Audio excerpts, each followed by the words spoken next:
This week on To the Contrary. First, working women and their parents on this Equal Pay Day. Then, women political candidates and the Supreme Court. Behind the headlines, modern technology, slavery, or empowerment.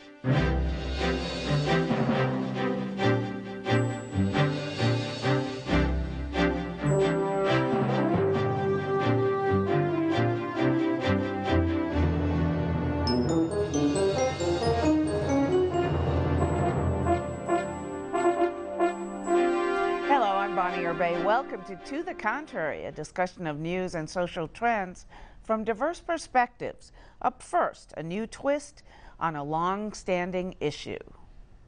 Women today out-earn their mothers, but not their fathers, while 70% of men today out-earn their fathers. The information comes from a new Pew report on the economic mobility of women compared with their parents. The study finds daughters of working moms are more likely to become working women themselves. But the part that caught our attention was that daughters of women who did not work had the highest family incomes. It's not because these grown daughters earned more money. Instead, they married higher-earning men. The report compared women who turned 40 in the 1960s or 70s with women who hit that age after the year 2000. This info comes on the eve of Equal Pay Day. The date, April 8th, symbolizes how long women must work to match men's earnings during the previous year. So, Megan Beyer, how much of an influence are mothers on their daughters' earnings? Well, as the mother of millennials, I will tell you that I'm not sure, but I know it's our fault. I don't think that the mothers had as much to do with it as it has to do with technological and societal changes that have happened since then. Oh, I'm sure that mama's low pay has encouraged young women to try daddy's line of work.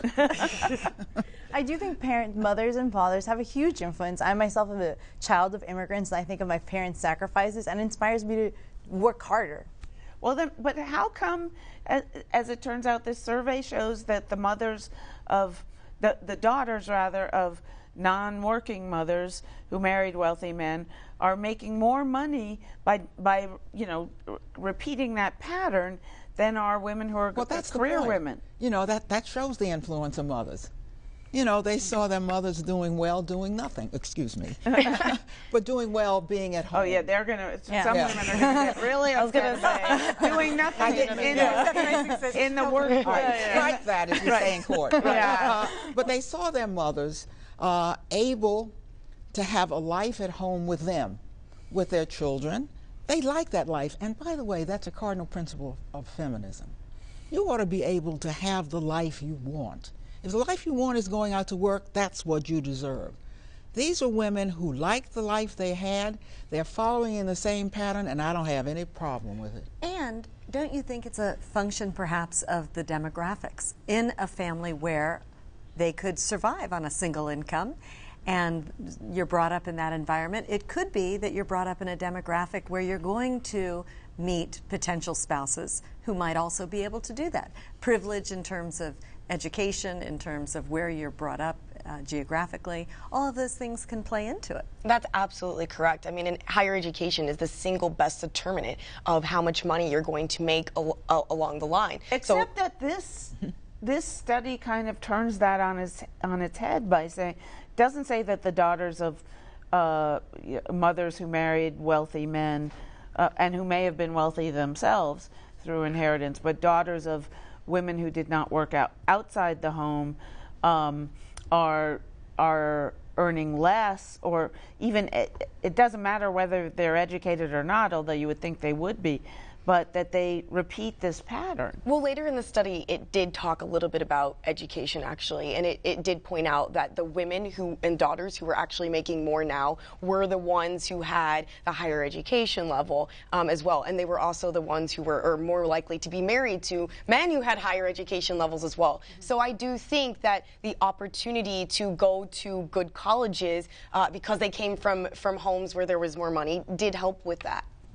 And tell me about your experience as the daughter of immigrants. How did you get into, political consulting? Well, that's a long story, but I think in this conversation, I got in politics because I was inspired by my family and the sacrifices they made. But I do think when we talk about girls making more than their mothers or maybe not making more than their fathers, I think a big thing is we have to empower girls and encourage them to go into these fields that traditionally are occupied by men. We have to get them more into math and more into sciences and have them compete for these jobs. I lived in Silicon Valley for a long time. I could count in my hand how many female engineers I met, how many heads of startup companies I met that were women. We need more of those kind of people. We have to empower these girls to follow those jobs and really be at those top levels. Do you think that's what's keeping us for so long now from closing the pay gap? I think it's one. I think the reality is women, we have a much bigger, we've put, I guess, ourselves and society has put the responsibility of taking care of families, be it children or our parents, and that traditionally has fallen upon us. And I hope that, I have a great partner and we will make decisions together. But the reality is a lot of times it's women that are making these decisions. And part of it is the culture. I mean, our corporations don't have stipends for childcare. They don't have paid maternity leave, many of them. Our society has not adapted to respond to this dual income paradigm that we now live in. Back in the 60s and 70s, it really didn't have to. We didn't expect it to because there weren't that many women in the labor force. But when you look at the dramatic change in the number of women who are out working and the dearth of any response coming from government in terms of public policy like paid maternity leave or companies accommodating this, it's pretty amazing. But let me go that back you have to the that point labor of the survey. participation. Not making more than their fathers is a very pregnant fact because that means if their father was a factory worker or if their father was a lawyer or a doctor or an Indian chief. In other words, your father could have been a highly paid professional and still you're not making more than he is. Yeah. Your father could have been a low-paid worker and you're still not making more on the average than he is. So it does show you that the pay gap problem is across the board, even for women who get education. Yeah. They are not. I know there's a lot of talk about lack of government supports and that some other Western countries have, but a lot of women are entrepreneurs. And one thing about becoming an entrepreneur is you make as much as the men. In fact, in many women, first of all, start the majority of small companies, and entrepreneurs overall, female entrepreneurs are just as likely to make as much, if not more, than their male counterparts. So why aren't women catching up in that way? Because most of them are not entrepreneurs. It takes a lot of risk for women, first of all, to get a job. Remember, this is the first generation of women who've gone to work in large numbers. And the next generation are going to produce a sizable number, already a good number, but a sizable number of women willing to take what is really a very huge risk of starting your own business. So the most interesting part of the survey I actually found was that they showed that women who worked more than 40 hours a week, close to 50 hours a week, were actually making $9 more an hour than their mothers were. And then they looked at the men and showed that the men actually were now working only a little bit over 40 hours a week, and they were only making $5 more an hour as a result. So I actually do think some of this is actually catching up. It's the women now who are working more hours and making more money in that sense, and the men who are working less hours and making less money. So I think some of this actually will catch up very soon. Last word. Well, I just think that companies need to hang on to these women. I think this study looked at women in their 40s having children. That's when the pipelines leak these very talented women that they've paid to train. So it's a loss for business, it's a loss for these families, and it's a loss for the children of these households. All right, let us know what you think. Please follow me on Twitter @Bonnie or Beyer or @ToTheContrary. From the pay gap to campaign donations. Will women candidates benefit from this week's Supreme Court decision on campaign financing? The She Should Run campaign tells us it's cautiously optimistic the ruling could be good news for women. The McCutcheon versus FEC case eliminates the limits on how much an individual donor can contribute in one election season. It's been widely touted as a sop to party leaders and deep-pocketed donors. But the She Should Run campaign says, quote, One of the silver linings of the ruling is it might put more money in the hands of parties instead of outside groups. Traditionally, parties have proven better at supporting women candidates than political action committees. End quote. In 2012, women were 20% of the candidates. The two major political parties donated 35% of their funds to female candidates. The nation's 20 largest PACs gave 18% to women candidates. So, Congresswoman Norton, why are the parties better to women than PACs? And I'm stuck on that figure that was in the report saying that PACs give only 18%, yet parties give 35% of their funds to women candidates. But how much is given overall, PACs versus parties? Which gives more, PACs or parties? PACs by far, which of course means that women will be behind the game. And PACs usually give money to people who are incumbents. But don't PACs usually spend money on issues? They ad campaigns. Issues, yes. That means they're giving to people based on what committees they're on.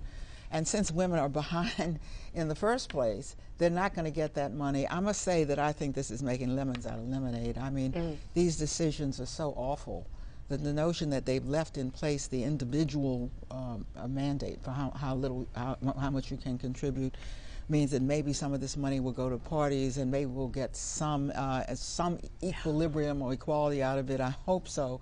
But I think that the trend is a very bad one for women. So you also have to look at the motives of the people who are giving the money, the high dollar donors. If you are giving to a PAC, for instance, like this, the PACs, they just want to get the people who are elected who are most likely to vote in the direction that they want them to. They don't really care if they're women, they don't care if they're men. It's how likely are you to vote for my interest. Whereas the parties, they're not as concerned about that. It's not how likely are you to, it's will you? Great, and therefore they can focus a little bit more on diversity and getting more women elected for that reason.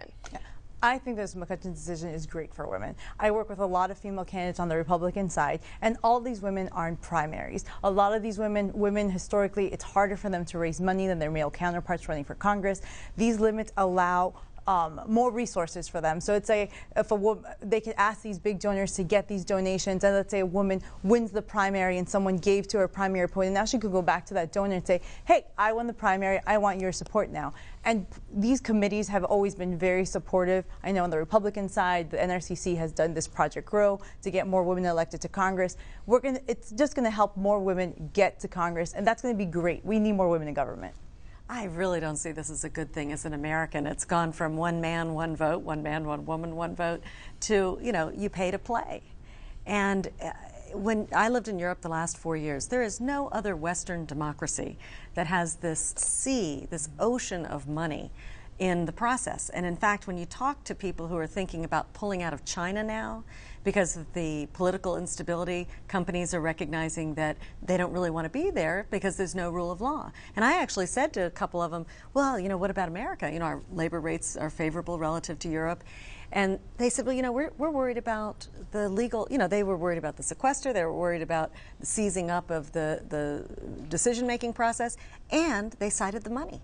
They said the corruption there has been legalized by your Supreme Court. And I thought, sometimes you have to leave the neighborhood to find out, what people think of you. And, it's a black eye. We're going further and further down this road of letting money infect politics. And in a democracy, it's a dangerous thing. We know that from our own history. The irony is the donors are going to hate it worse because now you can go back and say you can now give to everybody. So more.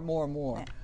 But that's why I don't think that the floodgates are actually going to open up as much as opponents of this ruling would think, is because the donors don't necessarily have or don't necessarily want to give more money than they're giving now. And those that do want to give more money are already finding ways to do that. That's why they started these major political groups that are outside of the party committees for which they can directly control. Why would you give to a party committee when you could just start your own group, pour tons of money into it? Well, let me ask you this. Is it fair to derive from this panel, since the two Democrats are not in favor of this ruling and the two Republicans are, that Republican women will do well, but Democratic women won't do well? I tell you one thing.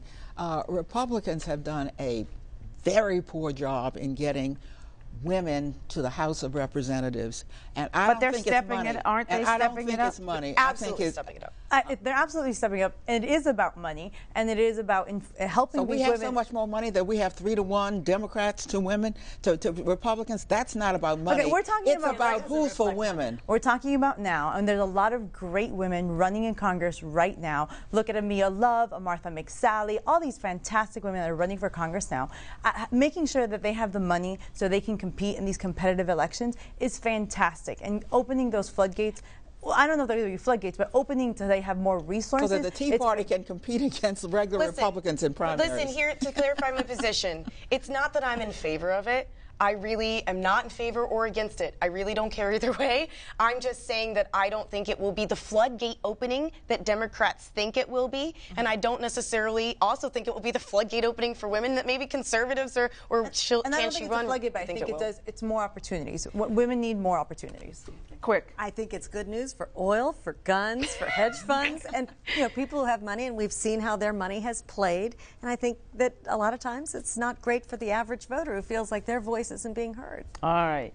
Behind the headlines, is modern technology empowering or enslaving us? Mobile devices add to workplace flexibility and productivity, but employees face challenges as the lines between work and life become increasingly blurred by technology. Technology enables people to be anywhere, anytime, so they can attend to work tasks.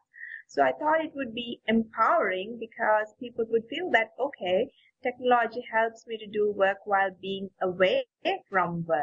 Uthpala Tenakun, an assistant professor at Mount Royal University in Canada, decided to study technology and work after living through their impact. She surveyed managers and professional employees in 2 very different countries, Canada and Sri Lanka. One very interesting thing I found was that there was no big difference between the 2 countries at all.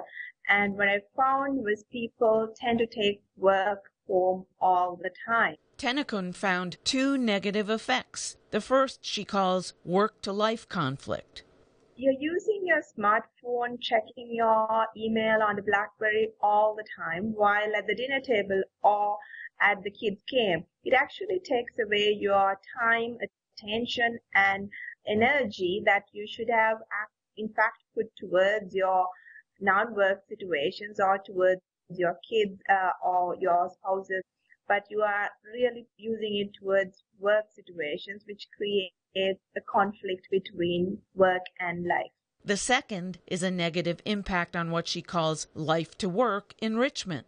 So when you spend time in something that you love to do, whether it's with your family or in a leisure activity, whatever it is, those positive things that you feel are transferred to your work domain. You'll feel refreshed, you'll feel more productive, and lots of other studies have also found that it is important to disconnect yourself from work because that really helps you to rejuvenate and re-energize yourself for another day's work. Some employers are making sure employees get downtime. Some organizations have already implemented what we call technology blackout periods. For example, you don't answer your emails from 7 p.m. to 7 a.m. Some people set boundaries for themselves. They won't answer emails outside of business hours or take calls during dinner time. Having separate email accounts also helps, but expectations are not always clear. There are situations when your boss sends you an email at 10 o'clock in the night. So the question is, are you expected to respond it then and there? But there are cases where technology at the office is empowering. When people tend to do some of their personal tasks using technology in the workplace, my studies really found that it actually reduces work-to-life conflict, actually relieves some of their stresses. Tenakun can't say for sure whether technology is enslaving or empowering. She says ultimately, work-life balance depends on the individual. I actually interviewed some people who quit their job because they did not want to be in the culture anymore. Sometimes people can tolerate that and not be uncomfortable at all, especially when they are young or building up their career. But once you have other obligations coming up, then your life demand changes. So which is it, Francesca, empowering or enslaving, or a little bit of both?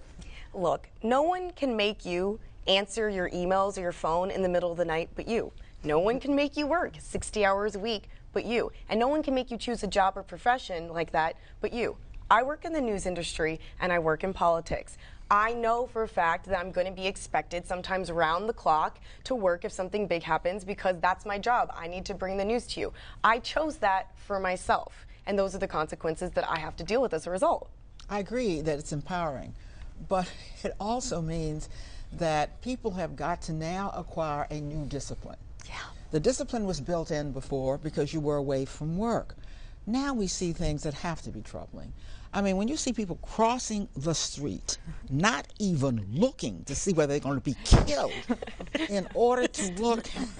That's me. Then you know this thing has become too much of a distraction. Well, all the cities have made driving while texting, but not walking. But now they have to go do it for walking. But even worse, you can now sit in meetings with people, or even in polite conversation with people, where they feel they must pull out their smartphone. Excuse me, Eleanor. I have my phone. Sorry, I'm talking. And as somebody who has because I'm a member of Congress, always keep in touch. Let me tell you one thing I do. There are times when people say, "Did you see your email?" I said, "No. I've been at work all day and I haven't turned it on because I want to get some work done." And I think each of us has got to acquire an inner discipline that we never had to get before. And I think it's going to happen because I think we are the generation that is fascinated with these with these devices. People are going to get used to these devices, people, and they won't be as distracting because they won't be as new, and we won't need to do it anymore. Also, I think there's a way of cutting down on the emails you send out. What I've started to do is if I start an email to someone, I just save it as a draft. And then I think of 3 more reasons why I've got to email them like in the next 3 hours. I put it all in one email. And I think that just as we've become more sensitive about printing things out, people realize, oh, we don't have to print that out. I think they're going to start realizing, oh, I don't need to send an email 3 times today. I'll send 1 email. I would really appreciate it if you're sending me emails. But, I think we are. It's going to be a discipline. We're going to learn how to use it a little bit more strategically. I think technology has been fantastic. Being able to work from home, doing all these different things, it's been a gift. It is new. I think about 40 years ago, if you've been walking around with something, I'm like, why are you walking around with a calculator? It's a completely, it's still somewhat new. And, I just think of my grandmother, when she was born, there was not even televisions. So it's one of these technologies that we keep on adapting, but it's individuals have to make personal choices on when you're going to have it, when you're not going to have it. But in general, it's a plus for everything. I could be a real disruptor for family life. I really do worry about that. We break kids into these devices when they literally can't talk yet. And that's great because it helps to develop all kinds of brain activity that's good. But and then stop other brain activity. And it stops activity among the family members. So who really have to get a hold of this are parents. Because they're going to raise a technology generation that isn't going to care about them, isn't going to pay any attention to them because they've been listening to their devices since they were born. At the same time, I'm always surprised my 4-year-old nephew knows how to use an iPad better than I do. And I'm like, how did you get to do that? So again, I think there's pros and cons with everything in life. I think in general, this has empowered a lot of people.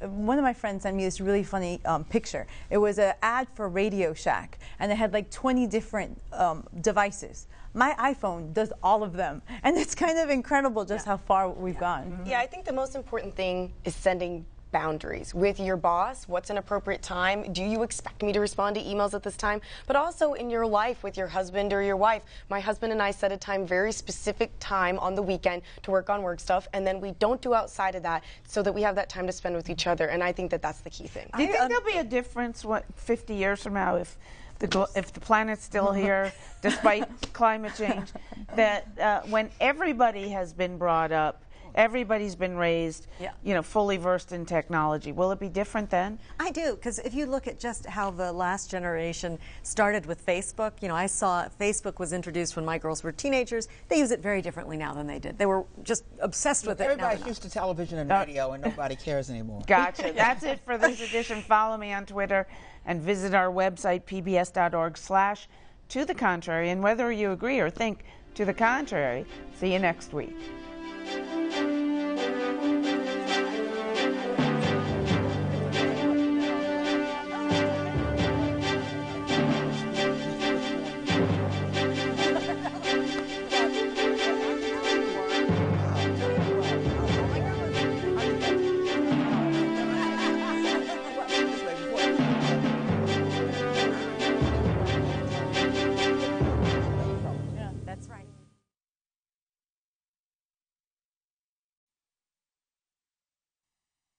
Funding for To the Contrary provided by